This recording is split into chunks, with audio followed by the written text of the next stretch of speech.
840 feet long, 40,000 tons, designed to carry Marines, aircraft, and landing craft where no friendly port or airfield exists. The USS Boxer isn't a traditional warship. For $340 million, the Navy built a floating assault base, one hull doing what used to take several ships. In 2019, that hull entered the Strait of Hormuz, and what happened there exposed both its power and its limits. Steel plates stretch nearly 3 football fields from bow to stern. The USS Boxer, hull number LHD-4, stands as a product of American shipbuilding at Ingalls Shipbuilding in Pascagoula, Mississippi. Work began in April 1991 and finished with commissioning on February 11, 1995. From the dock, the ship is 840 feet long with a beam of 106 feet, and it dwarfs most vessels in the harbor. At full load, Boxer displaces around 40,500 tons, putting it in the same size class as a light aircraft carrier, yet it is built for a different kind of mission. Boxer's design is dominated by 2 defining features: a full-length flight deck above and a cavernous well deck below. The flight deck is 140 feet wide and supports a mix of helicopters and tilt-rotor aircraft, giving the Navy and the Marine Corps a mobile airfield that can move anywhere on the ocean. Below, the well deck can be flooded to launch landing craft and amphibious vehicles straight into the sea, turning the ship into a floating garage and launch ramp for heavy equipment and Marines. The sheer volume inside allows Boxer to carry almost 3,000 people at once, more than 1,000 sailors to run the ship, and nearly 1,900 Marines ready for operations ashore. Living quarters, medical facilities, command centers, and maintenance shops are all layered within the hull. This floating base can sail for weeks without resupply, holding enough fuel, food, and water to support an embarked force far from any friendly port. Boxer's scale is not about size for its own sake. Every inch is used to combine aviation, amphibious, and command capabilities in a single platform. Where earlier generations needed several ships to deliver this mix of forces and tools, Boxer does it all in one hull. That blend, more than any single weapon or system, defines why the ship matters in modern operations. Congressional records from the early 1990s show precisely where the money went. $340 million, not for luxury, but to solve a problem that had no easy answer. The Navy wanted a single ship that could launch both aircraft and landing craft, 2 completely different operations, each demanding its own infrastructure. The solution was what engineers called the 2 highways approach, a full-length flight deck stacked above a floodable well deck. This design choice did not just add cost, it forced a series of trade-offs inside the hull.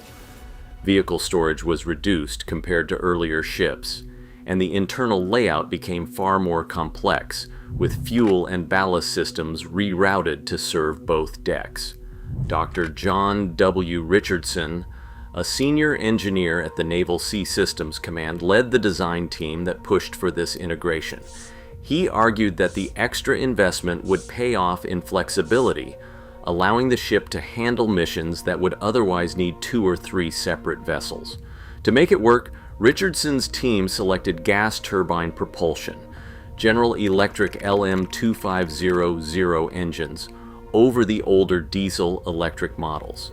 These turbines provided the rapid acceleration and sustained speed needed to keep up with carrier strike groups, even as the ship's weight climbed. The final price tag for Boxer, including hull systems and the unique dual-deck design, reached $1.64 billion in 1992 dollars. But the $340 million design increment stands out as the cost of turning a single hull into a floating base for Marines, helicopters, landing craft, and command staff, a deliberate choice to buy capability, not excess. Boxer's 2 stacked highways became more than a blueprint. They became the core of what the ship could do offshore, wherever access was uncertain. Rotors and tilt rotors crowd the flight deck, their blades churning the air above steel that stretches nearly 840 feet. Boxer's upper deck is more than a landing zone. It's a moving airfield that can be positioned wherever the mission demands. At full capacity, the ship can support over 30 aircraft, including the MV-22 Osprey, CH-53E Super Stallion, MH-60 Seahawk, and when needed, the F-35B Lightning II. This mix gives commanders a toolkit for vertical envelopment, letting Marines bypass beaches and insert far inland, or evacuate civilians from disaster zones without relying on runways or ports. The deck's width, 140 feet, matters as much as its length. It allows simultaneous launch and recovery cycles, with aircraft taking off and landing in rapid succession. The tempo is relentless. Ospreys lift off in waves. Super Stallions bring heavy cargo, and Seahawks handle search and rescue, all in a tightly choreographed dance. Every sortie expands the reach of the Marine Expeditionary Unit, turning the ship into a nerve center for operations across hundreds of miles of coastline. Chief Aviation Maintenance Officer Lisa Huang, who has overseen Osprey operations during joint exercises, describes the challenge. Landing a V-22 on a hot, rolling flight deck while the ship is generating 70,000 shaft horsepower means the deck temperature can hit 55 degrees Celsius. We rely on cool-down periods and engine checks to avoid heat-related wear on the landing gear. The coordination with the ship's flight deck officer is relentless. Every minute counts. This aviation hub isn't just about moving people and gear, it's about tempo and flexibility. Boxer can launch a vertical assault, support humanitarian aid, or run medical evacuations, all without ever needing to tie up at a pier. The flight deck is the first half of the ship's promise: reach, speed, and the ability to put Marines and supplies wherever they are needed, even when the coastline is closed. Below the flight deck, the well deck is where Boxer's sea lift power comes to life.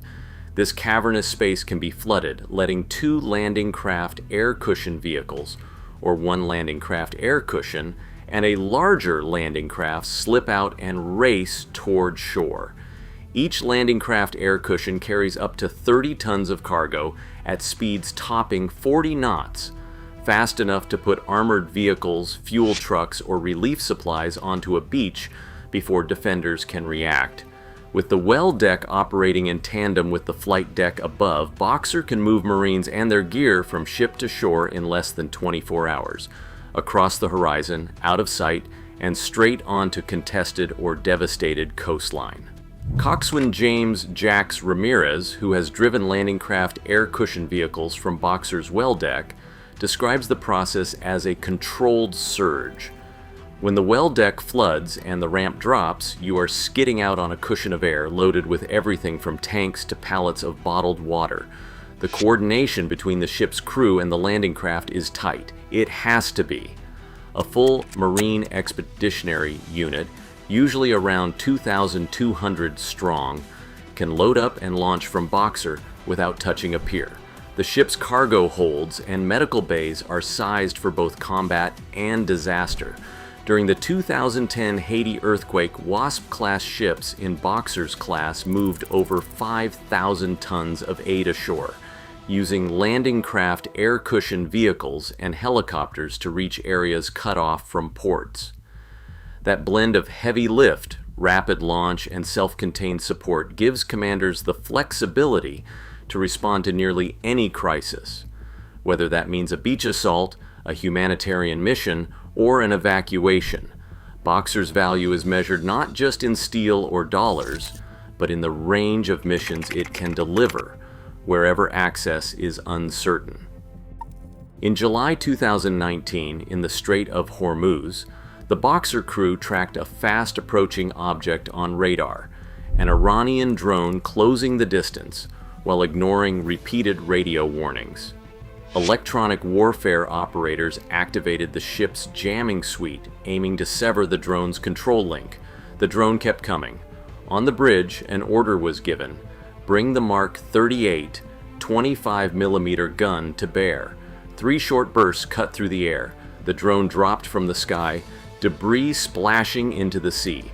United States officials called it a textbook case of defensive action, citing strict adherence to rules of engagement. Iran, for its part, denied losing any drone and accused the United States of fabricating the incident. The encounter underscored how quickly threats can materialize in these waters, and how Boxer's layered defenses, from jammers to guns, must work in concert with its escorts to protect the ship and everyone aboard.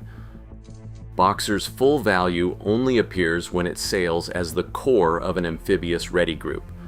Alone, the ship lacks the long-range air defense and anti-submarine tools needed to survive in contested waters. That's why destroyers, cruisers, and submarines form a protective ring around it, each bringing specialized sensors and weapons. Data from Link 16 and other tactical networks let Boxer share radar tracks and targeting information with its escorts, closing the gap between detection and response. Without these layers, a single missile or submarine could threaten the entire mission. The latest readiness figures show Boxer at 78% mission capable for fiscal year 2024, below the class average, underscoring how much it relies on the group for protection and operational reach. Right now, the real weight of a ship like Boxer is its flexibility, delivering Marines, aircraft, and command capability where access is uncertain. In a world where threats shift fast and alliances are tested, that versatility is not just impressive, it is strategic. Thanks for watching. Share your thoughts below.